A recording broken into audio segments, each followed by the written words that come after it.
ध्यानन्दस्य ज्ञानाञ्जनशलाकया शिक्षुरुन्मिलितं येन तस्मै श्रीगुरवे नमः। श्रीचैतन्यमनोभीष्टं स्थापितं येन भूतले स्वयं रूपा कदा मह्यं ददाति स्वपदाङ्कितम्। हे कृष्ण करुणा सिन्धु दीनबन्धो जगत्पते गोपेश गोपिकान्त राधाकान्त नमस्तते। तप्त काञ्चन गौराङ्गी राधे वृन्दावनेश्वरी वृषभानुसुते देवी प्रणमामि हरे प्रिये। वाञ्छाकल्पतरुभ्यश्च कृपा सिन्धुभ्येव च पतितानां पावनेभ्यो वैष्णवेभ्यो नमो नमः। जय श्री कृष्ण चैतन्य प्रभु नित्यानंद श्री अद्वैत गदाधर श्रीवासादि गौरभक्तवृंद। हरे कृष्णा कृष्ण कृष्ण हरे हरे, हरे Ram Ram Ram Hare Hare. Let me share my screen.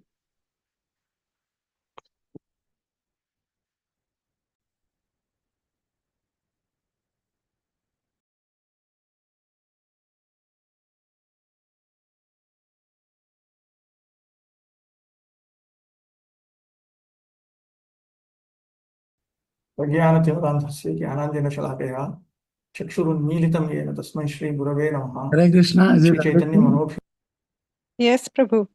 Okay, thank you much.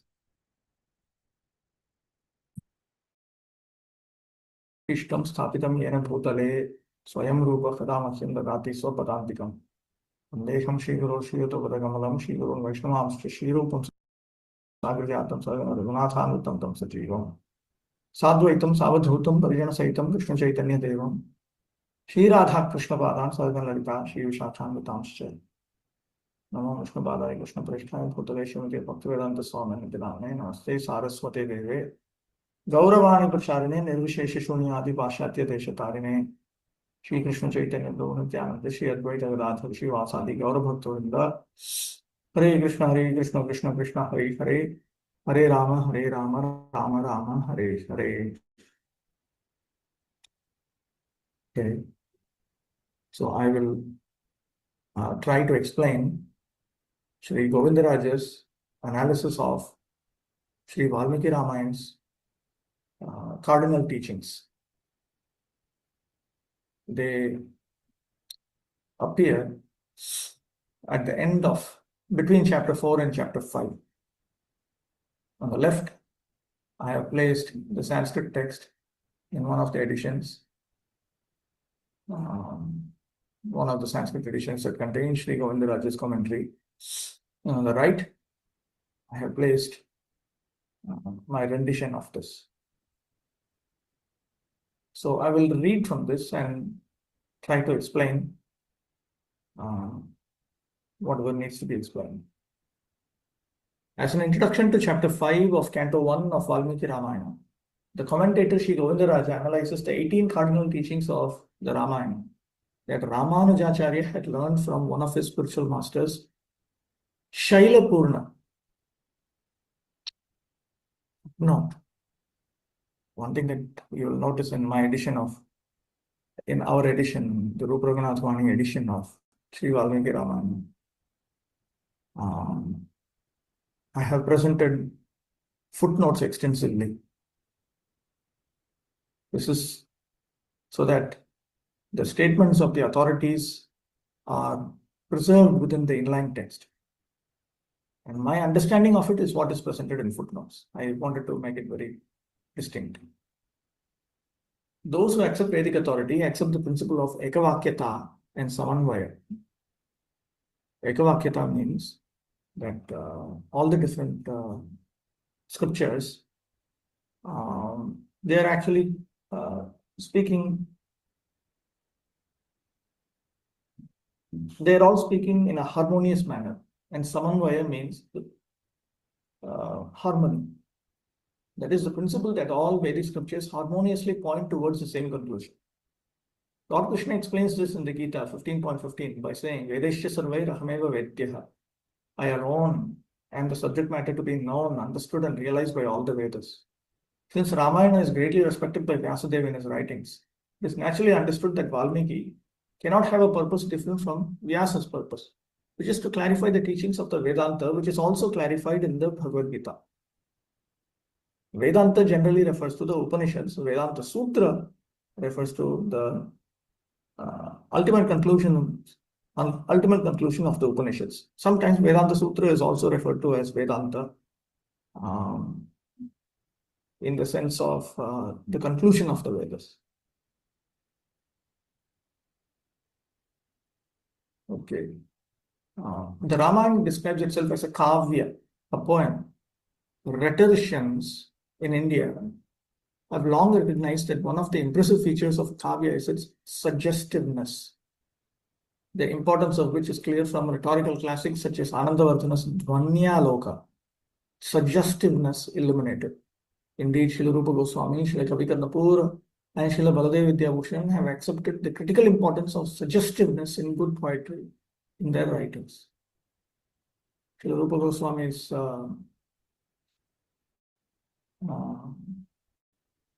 Stavamala,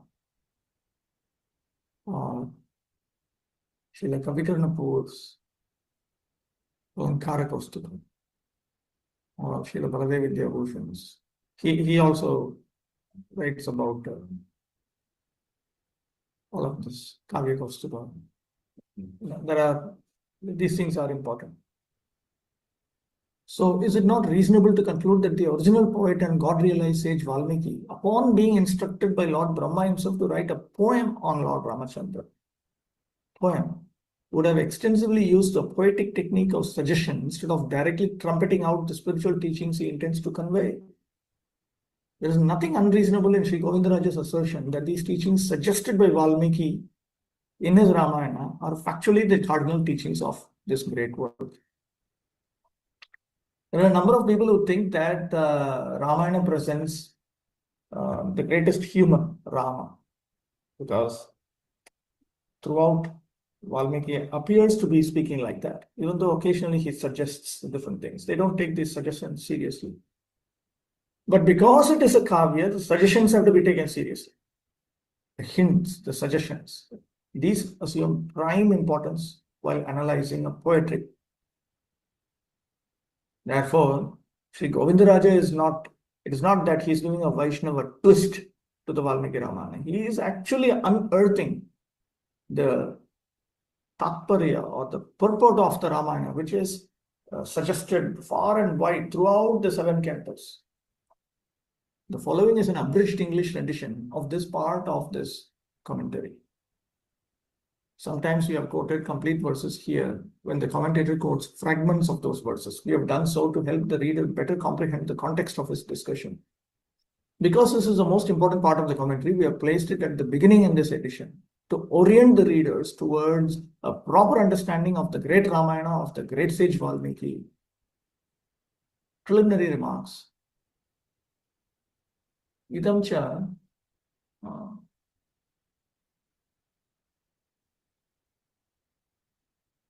tapaswadhyayetyarabhya sargachatustayam mahat parigraha siddhaye ukta vailakshanytraya pratipadana paratvena prabandha upodhatatvat Sri Ramayanantargatam katha Shariranu prastavana granthavat. The first 4 chapters of this canto establishes the 3 extraordinary features of this literature in order to be respectfully accepted by great souls. See, it is very important that Ramayana be accepted by great souls. Valmiki himself is a great soul and he is writing for great souls. And as we see in Sri Ramayana itself, the book was written and then Lavakusha began to recite it and they received the approval of great souls, great sannyasis, great renounced ascetics. It is for them it is written. Just like the Goswamis wrote books for each other, Prabhupada said. Great literature are written by great souls for other great souls. The others are given the opportunity to become great souls. Footnote 3. The 3 extraordinary features of the Ramayana are the extraordinary characteristics of the author of this work, the extraordinary characteristics of the mode of composition of this work, and the extraordinary characteristics of the work itself. These features are pointed out and explained in the commentary to chapters 2, 3, and 4 of Canto 1 of the Ramayana. So this, if you have gone through this portion, then you would understand what this refers to. Thus, these chapters constitute an introduction to the Ramayana containing the essence of this book. Prastavana. It's an introduction. Nanu Ramayana nirmananantara bhavinaha tatha sharirasya asya katham tat urvabhavaha iti chet na anantara bhavitve api trikalajnena maharshina prathamam tan nirmana sambhavat. One might wonder how a sage could describe the extraordinary features of a work that he has not yet written.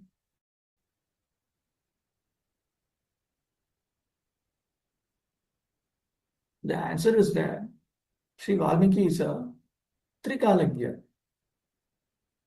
He's a great sage, Maharshi. It's a Trikalagya. That is capable of seeing the past, present, and future. Therefore, it is quite possible for him to do so. Therefore, it is possible for him to write about the extraordinary features of the work even before beginning the work, because it's already clear in his mind. He's blessed by Lord Brahma. Valmiki Ramayana is the authorized summary of the Moola Ramayana. The Moola Ramayana itself is Shatakoti Pravistaram.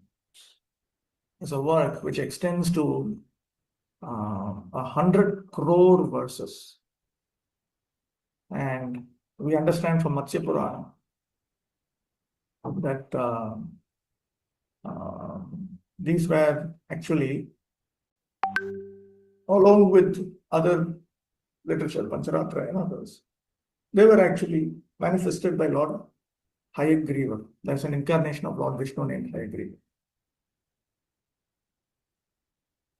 So that is Moola Ramayana. And this is a summary for human beings.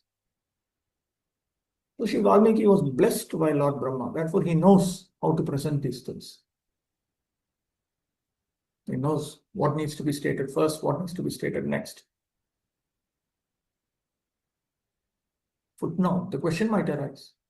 Will not an author know his work even before he commits it to pen? Is it necessary to drag a Trikalagya attribute for the author? In response, it should be noted that when ordinary human beings plan to write a book, they have some idea of what they're going to write and then begin writing over time as their ideas develop. They also revise their writing. But even before the great sage Valmiki began to put the 24,000 verse Ramayana into writing, he knew exactly in detail what would come out as the end result. This is not possible for ordinary or even talented human beings. But by the blessings of Lord Brahma, Maharshi Valmiki became Trikalagya and knower of past, present, and future. Even prior to that, he was a rishi. Urdhvaretas tapasyugro niyatashi cha samyami shapanugrahayoh shakta satya sandho bhavet rishi. The rishi is one whose semen flows upward, who fears in observing austere vows, who eats moderately, controls his senses, is able to curse and bless, and adheres firmly to the truth. Devala Rishi, quoted in Srila Sanatana Goswami's commentary on Brihad Bhagavatamrita 2.1.106.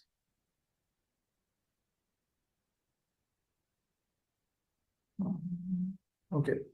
Nanu Atma Prashamsa Paramidam Sargatrayam Katham Rishihi Swayameva Vaktumarhati. Another objection. How is it possible for the sage Valmiki to compose chapters 2 to 4 that glorify himself? Now, in today's world, to glorify oneself is considered cool, acceptable, pleasing also. But in Vedic civilization, it's considered uncivilized. Swayameva sumahatmyam kathyate yanna tat satam sammatam syat. Describing one's own glories is disapproved by spiritual authorities. Tat swamahatmya kathanam satam sammatam na syat swapashamsa dhruvam vrityuhu ityadyukte. Spiritual authorities disapprove describing one's own glories through statements such as self-praise is as good as death. It is better that the person dies and glorifies himself. Srila Sanatana Goswami's Brihad Bhagavatamrita 2.1.106 and commentary. From the third chapter of the Ramayana, it is clear that the sage Valmiki saw in meditational trance events from the pastimes of Lord Rama and his associates in vivid detail, even though they don't appear in Narada Muni's brief outline of the Ramayana in the first chapter of the Ramayana. The second chapter describes that he was directly blessed by Lord Brahma, who came to his ashrama and instructed him to write the Ramayana. His Ramayana was also very appreciated by other renunciants of his time as being sweet and bona fide, as noted in the fourth chapter. All of this is a description of Valmiki's glory of being the recipient of the special blessings of Narada Muni and Lord Brahma. But he had to write out his glory in order to convince intelligent readers that his huge work is worthy of being studied by them. They should not think it's just some stories. It is not that. This is actually a presentation of the teachings of Prasthanatrayi, the essence of all Vedic knowledge, Vedic philosophy, presented in the format of a kavya. As we will see later on, Sri Ramayana describes Ramlila and is also a part of Ramlila. Hence, it is Lord Ram's eternal message to the conditioned souls. Iti chet, na. The answer to this is that Anya aparigyatasyaitasya vrittantasya prekshavat pravrityartham adau avashyam vaktavyatvat.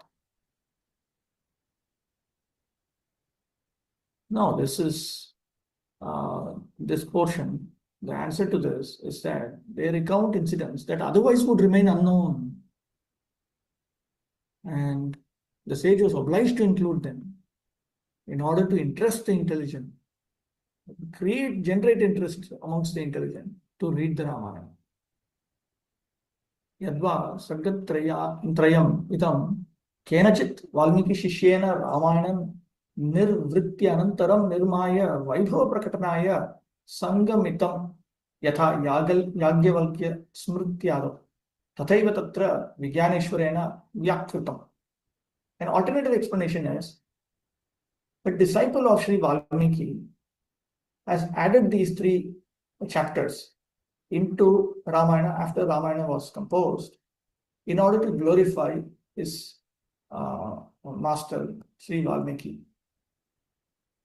And that has been approved by Sri Valmiki and he has conjoined it to his book.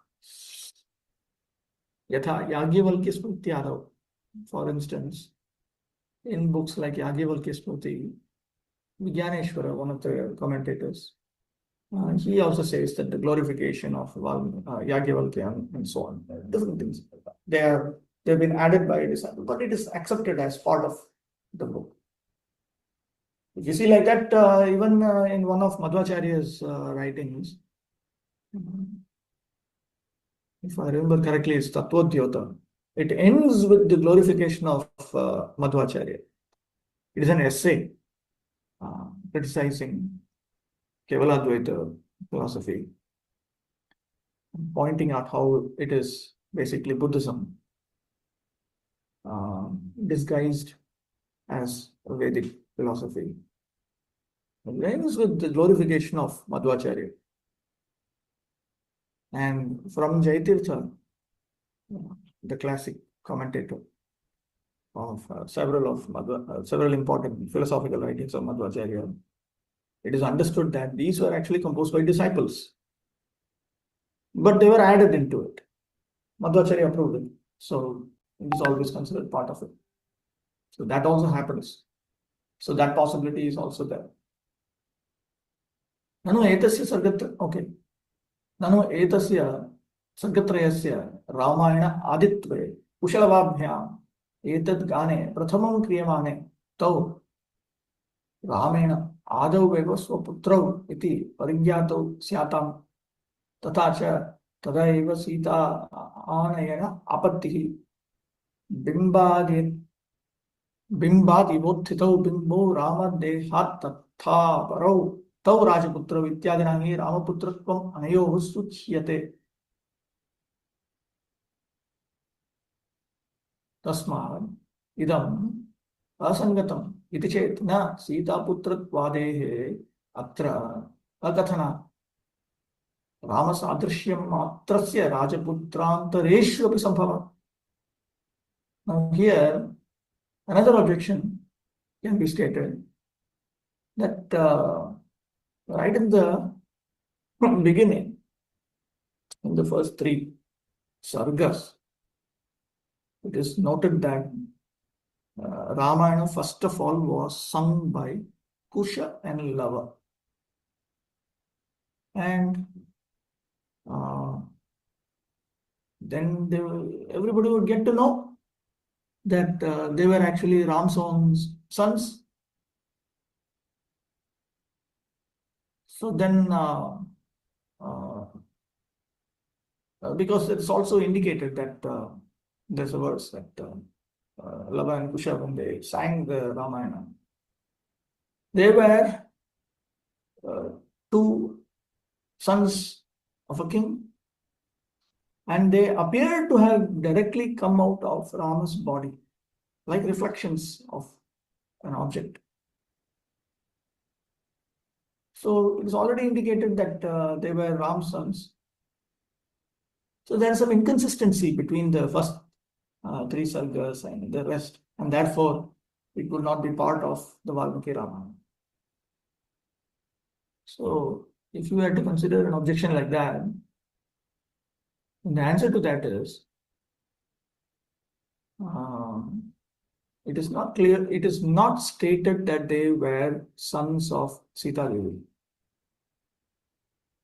There is always a possibility that they could have been born to some other king and still they resembled, they just resembled Rama.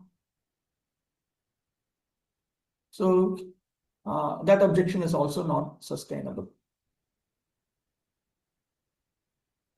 Ramanujacharya, the best of the renunciants, learned from Sri Shailapurna the 18 cardinal teachings of the Ramayana. I will present them as I have learned them from my spiritual master. These two sentences appear in the original at the end of the first cardinal teaching of the Ramayana. We have placed them here to make the subject clearer. There is no reason to doubt the validity of the assertion that Ramanujacharya had learned these teachings from one of his gurus, Shailapurna. The other biographical traditions of the Ramanuja school do say that Sri Ramanuja had learned the import of the Ramayana. This is also not an area of dispute between the two main branches of the Ramanuja Sampradaya, Vadagalai, Tengalai. It is also generally acknowledged that a significant portion of knowledge transmission in the traditions of medieval India was oral in nature, with texts serving more as mnemonic aids, that means aids for memory, rather than as exhaustive descriptions of their thought systems. In fact, the veteran scholar Sudarshanacharya, an elder contemporary of Vedanta Deshika, gave his monumental subcommentary on Sri Ramanuja Sri Bhashya called Shruta Prakashika, the subcommentary that reveals what I have learned from my Guru.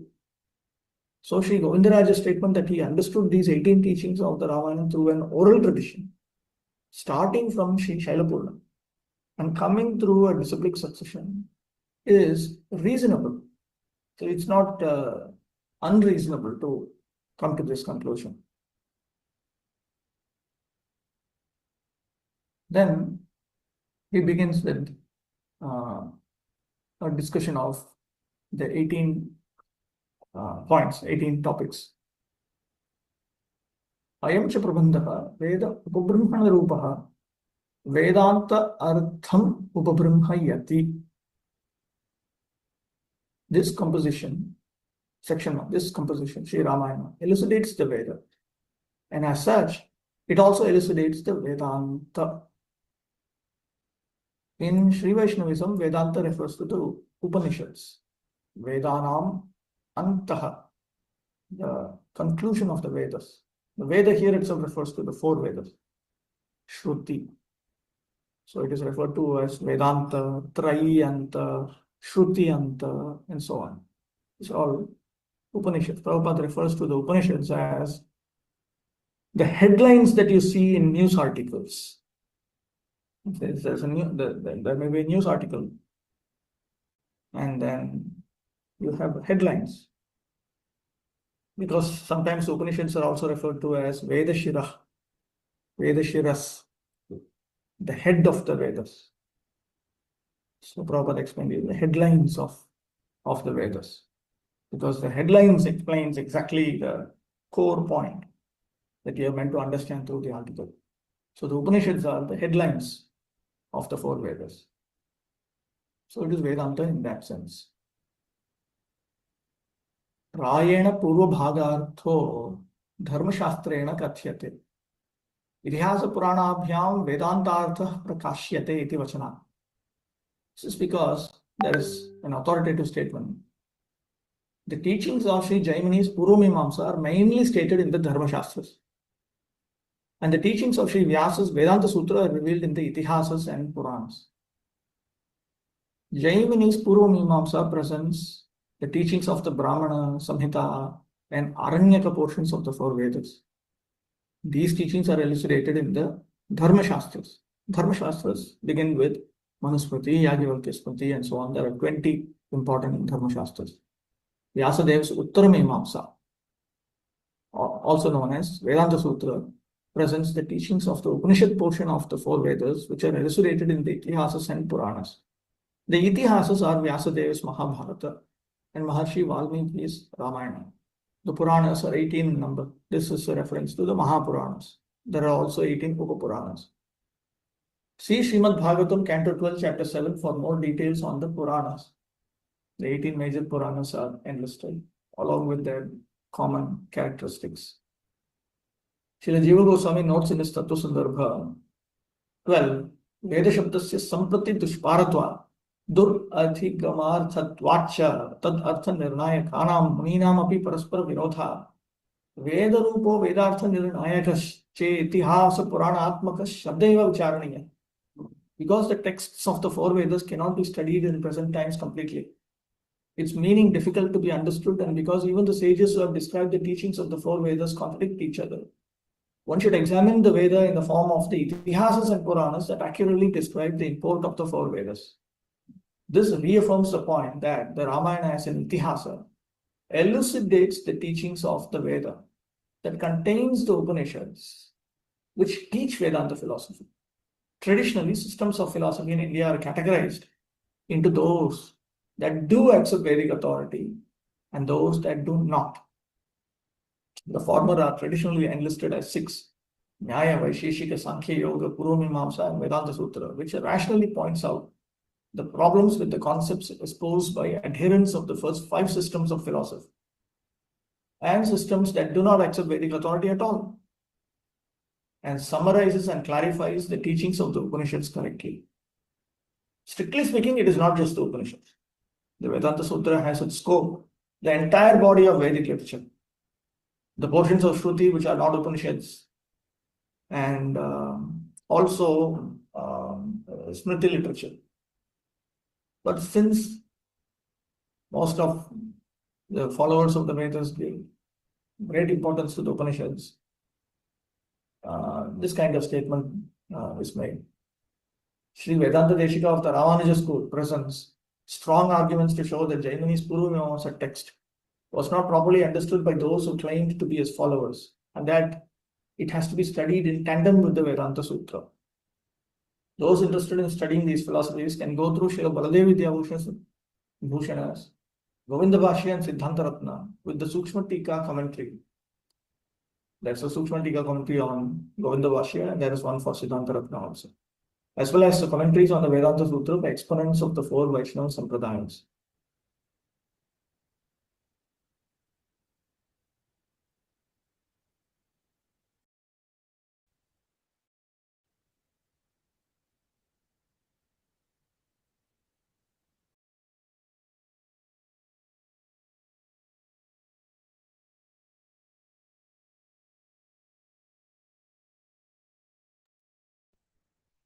Hare Krishna.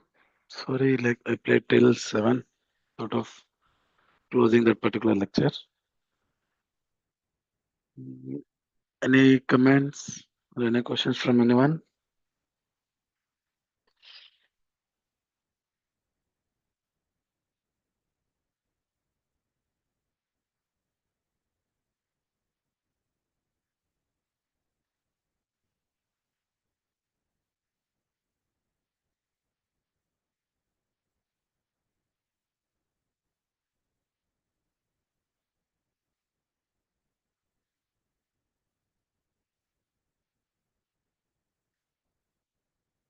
Kumarika Mataji, do you have anything? Comment?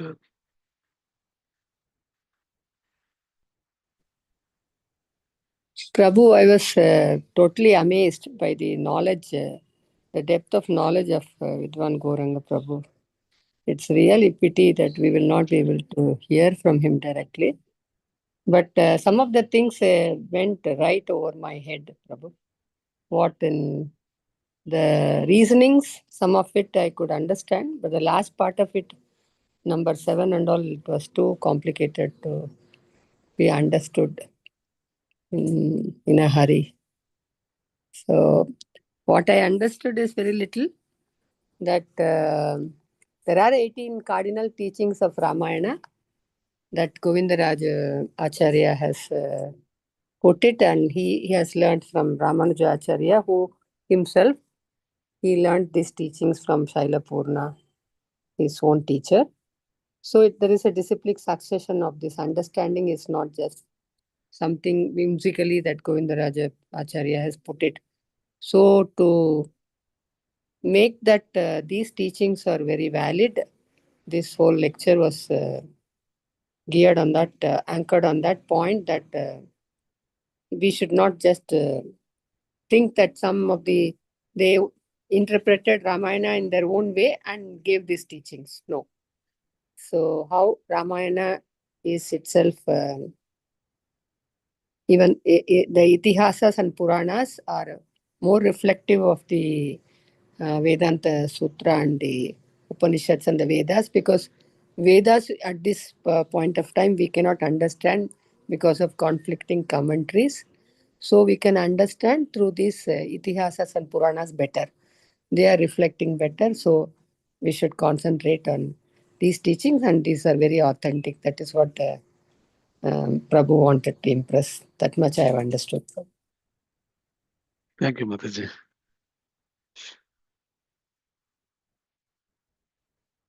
Anybody is having any comment or question?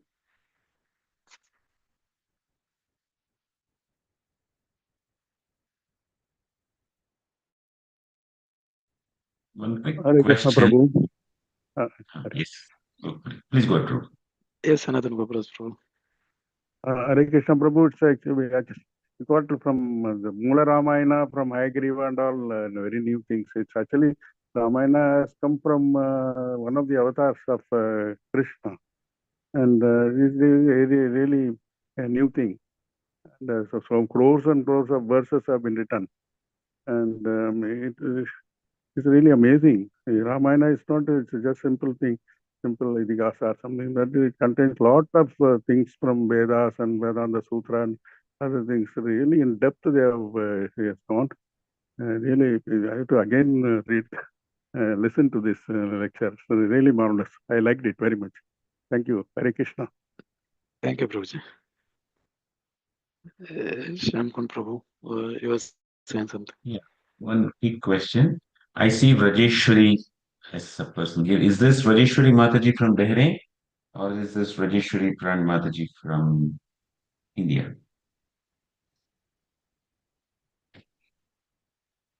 Okay. Person is muted. Fine. Be later. One question, some thoughts here, Prabhu. As you all said, I too was so happy to see, in one sense, the intellectual output, and in another sense, the devotional output of Vidwan Gauranga Prabhu. Anybody who writes who works on any topic will know that how difficult it is to put sequence of things. what to do after which one, when to put which kind of uh, subject matter when you write a book. And here, when Vidwan Gauranga Prabhu is writing his book, at the beginning, he has put this cardinal teachings of Ramayana. Okay, that's understandable. But he went further, which is not something which people normally do. He spoke about Dhwani. Dhwani, or the English translation that he used is suggestiveness, that it indicates so. And Ramayana is full of such indications.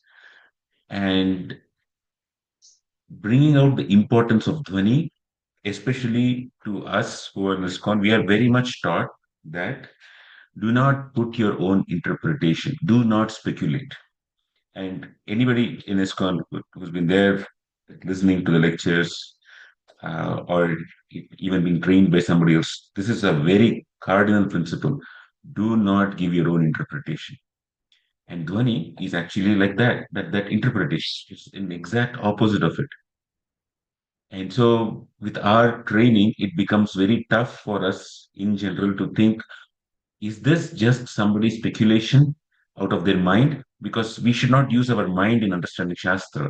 The mind, which is shown of all the three modes of material nature, when that is out, then in the consciousness, when the Supreme Lord is revealed, then that is a true realization.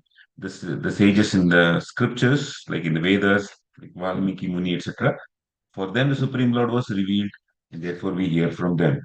But most of us, we are not out of this three modes of material nature. So we never give interpretation based on what I think, I feel. We never use those words because we are strictly cautioned to not go in that path, because we will be uh,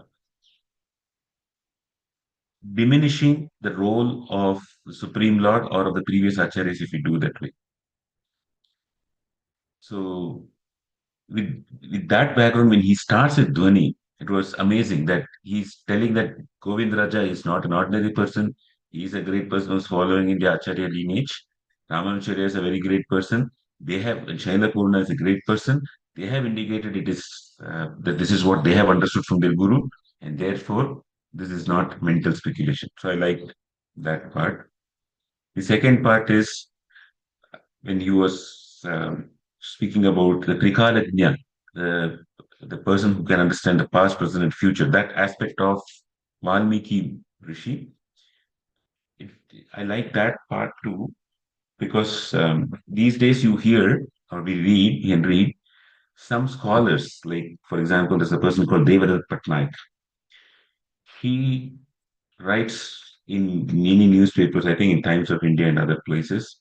He just takes something from the scripture and then brings it in a more indological historical context. He would suddenly say, "Oh, Ramayana, it just came like 300 years ago, or 5,500, 2,000 years ago, something. And it was the cavemen went to the caves, and from them civilization evolved.